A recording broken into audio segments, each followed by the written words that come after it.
नमस्कार स्टूडेंट्स, कैसे हैं आप सब लोग। आप सबका एक बार फिर से स्वागत है Byju's exam prep IAS Hindi के यूट्यूब चैनल पर। आज है 24 दिसंबर। आज की द बिग न्यूज में हम लोग जानेंगे कैम्ब्रिज एनालिटिका स्कैंडल के बारे में। किस तरीके से 2016 में अमेरिकी राष्ट्रपति चुनाव में कैम्ब्रिज एनालिटिका प्लस फेसबुक, इसके ऊपर यूएसए के जो नागरिक हैं और वो भी 5 करोड़ नागरिकों के डेटा को चोरी करना और उनका गलत तरीके से उपयोग करना, इसका आरोप लगाया गया था। आज जाके उसका एक सेटलमेंट हुआ है, उसके बारे में पूरा घटनाक्रम मैं आपको बताऊंगा। वीडियो को पूरा देखिएगा। एक एक टॉपिक, कैम्ब्रिज एनालिटिका ने कैसे इस काम को अंजाम दिया, क्या इसका स्कैंडल का मेन मुद्दा था, हर चीज हम लोग अपने इस वीडियो में चर्चा करेंगे। आज की न्यूज है, फेसबुक की पेरेंट कंपनी है मेटा। अब ये एक फैक्ट है, जिसको नहीं पता तो अब उसको ये पता लग जाएगा। चलिए कमेंट करके मेरे को बताइए, गूगल की पेरेंट कंपनी का नाम क्या है। तो यहां पर मेटा ने 2016 के अपने केस को सेटलमेंट कर दिया है और सेटलमेंट के तौर पे इनको देने कितने पड़ेंगे, $725 मिलियन। उन सारे यूजर्स को जिनका डेटा बिना उनके कंसेंट के इन्होंने चुराया और इस डेटा को कैम्ब्रिज एनालिटिका के साथ मिलकर यूएस के प्रेसिडेंशियल इलेक्शन की बात करें या ब्रेग्जिट की बात करें, वहां पर यूज करा गया। अब हम लोग जानेंगे यह मुद्दा था क्या। देखिए, एक एक चीज मैं आपको बेसिक से बताऊंगा, तो बड़े ध्यान से सुनिएगा। यहां पर दो मुद्दों के बारे में चर्चा होगी।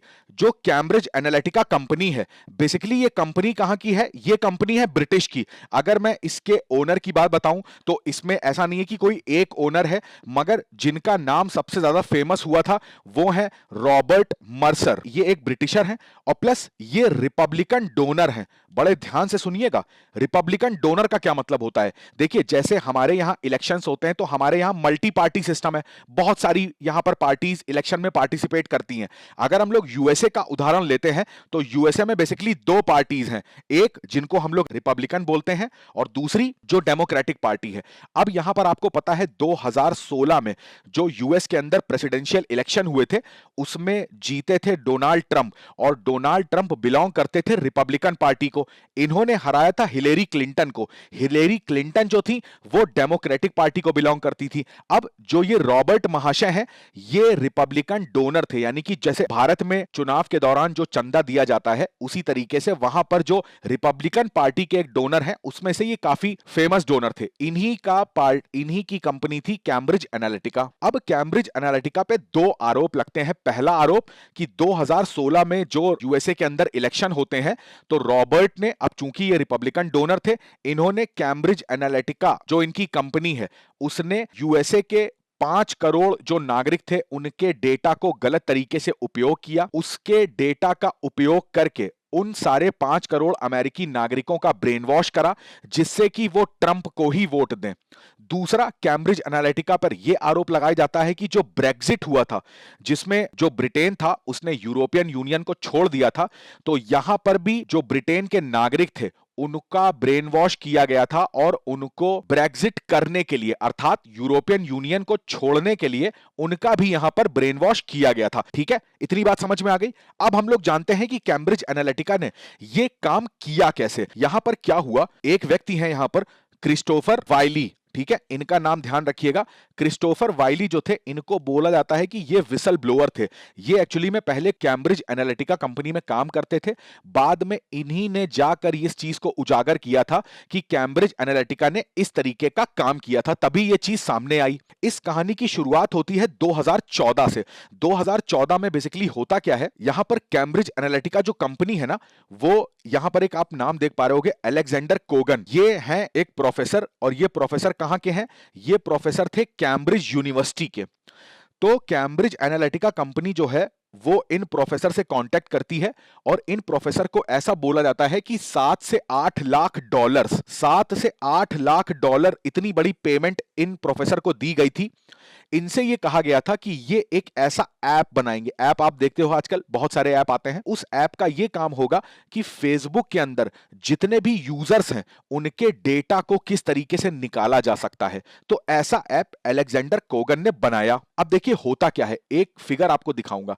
जैसे कि आप फेसबुक पे कभी भी आप अपना अकाउंट बनाते हैं या फेसबुक यूज करते हैं तो वहां पर आप देखते होंगे बहुत सारे ऐसे पेजेस आपके सामने आते हैं जिसमें गेम्स वगैरह होते हैं या कोई ऐसा पेज होता है जिसके अंदर खूब सारे इंटरेस्टिंग चीजें रहती हैं। आपका जो हॉरोस्कोप बता देना, 2050 में आपके साथ क्या होगा। तो इस तरीके के जो एप्लीकेशंस होती हैं, और ये फेसबुक के अंदर ही होती है। यहां पर क्या होता है कि हम अगर इनको यूज करना चाहते हैं तो यहां पर वो हमसे परमिशन मांगती हैं कि क्या आपका नाम, क्या आपका प्रोफाइल पिक्चर, आपकी फ्रेंड लिस्ट, आपका ईमेल नंबर, आपका फोन नंबर, ये सब ये एप्लीकेशन जो है वो एक्सेस कर सकती है। तो हम लोग क्या करते हैं, हम लोग यहां पर इसको परमिशन दे देते हैं। तो अब देखिए, जैसे आपका नाम हो गया, आपका प्रोफाइल पिक्चर हो गया, आपकी फ्रेंड लिस्ट हो गई। अब सोचो, आपकी फ्रेंड लिस्ट में जितने आपके फ्रेंड्स हैं उनका भी डेटा इनके पास पहुंच गया। आपका फोन नंबर, आपका ईमेल, ये सब क्या करती है, ये वाली जो ऐप है ये निकाल लेती है। तो यही काम यहां पर क्या करा, जो कोगन ने अपनी ऐप बनाई थी, अब इस ऐप को उन्होंने फेसबुक के साथ कोलैबोरेट करके इन्हीं के अंदर इस ऐप को डाला।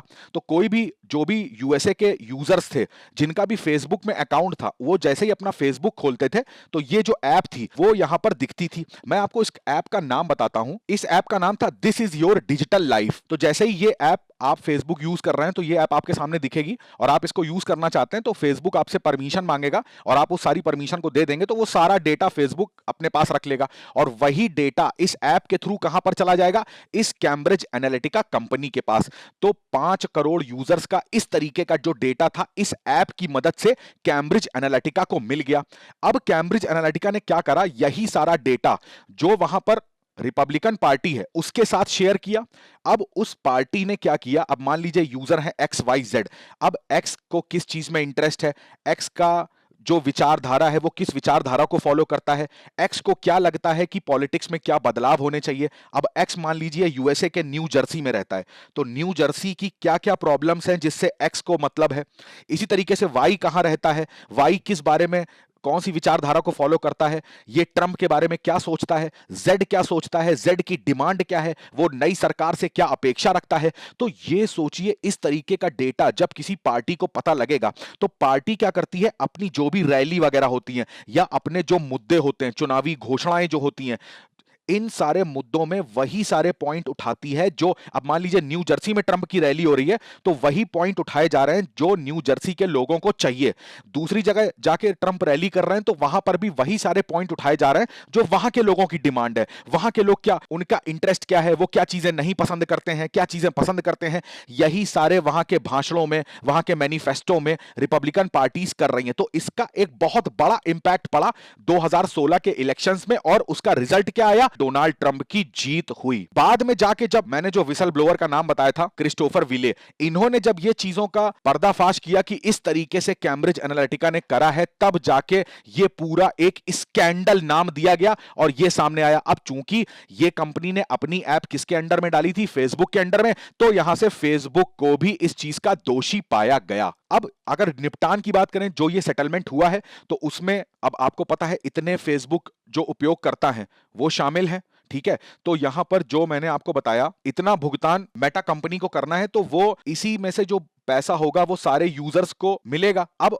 उनको मिलेगा किसके अकॉर्डिंग, जो वैध दावे प्रस्तुत करेंगे, जो ये वैलिड प्रूफ के साथ बताएंगे कि हां उनके डेटा को इस्तेमाल किया गया था और उनका ब्रेन वॉश किया गया था। उनको वही सारे ट्रंप के ऐड दिखाए गए जिस ऐड से ये प्रभावित हो सकते थे। तो ऐसे यूजर्स को यहां पर सेटलमेंट की रकम मिलेगी। उसी के साथ साथ यहां पर जो वकील हैं जो ये सब केस लड़ रहे थे, उन्होंने भी डिमांड करी कि 25% तक का अमाउंट है वो यहां पर इनको मिलना चाहिए। तो ये था पूरा केस कैम्ब्रिज एनालिटिका स्कैंडल के बारे में।